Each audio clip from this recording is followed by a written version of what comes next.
Harry एक 3 साल का छोटा सा बच्चा जिसने अभी-अभी इस दुनिया को समझने शुरू किया था, अभी-अभी दुनिया के समय-समय पर बदलते तरीकों को सीख रहा था।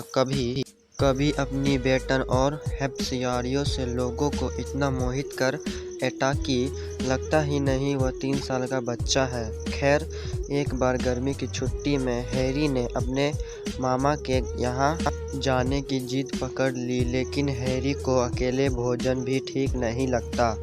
अब बच्चों की जिद के आगे किसकी चलने वाली, इसलिए हैरी के मम्मी पापा ने निर्णय लिया कि हैरी और उसकी मम्मी कुछ दिनों के लिए हैरी के मामा के यहाँ रह जाएंगे। हैरी की जिद भी पूरी हो जाएगी और हैरी की मम्मा को भी कुछ दिनों के लिए मायके में रहने का मौका मिल जाएगा। अगले ही दिन हैरी के पापा उसे अपने मामा के यहाँ छोड़ आए।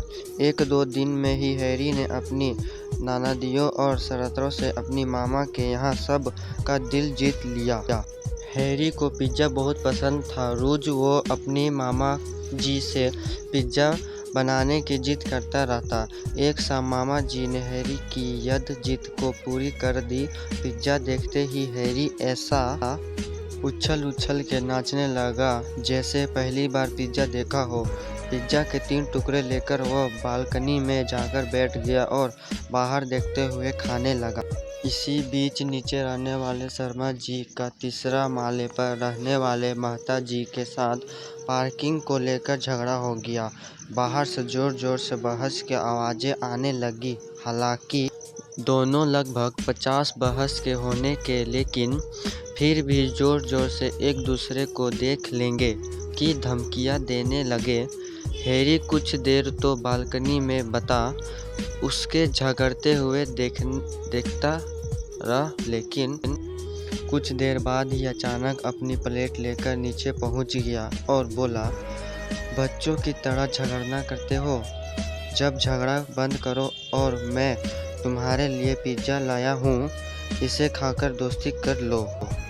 छोटे से बचे हुए मुंह से ऐसी बात सुनकर दोनों चुप हो गए। पास खड़े तमाशा देख रहे लोग भी हंस दिए। कुछ देर पहले धमकियों भरा गंभीर माहौल अब हंसी में उड़ गया। जब हैरी ऊपर आया तो सबने हैरी को शाबाशी दी और पूछा, बेटा यह बात तुम्हारे दिमाग में कैसे आई?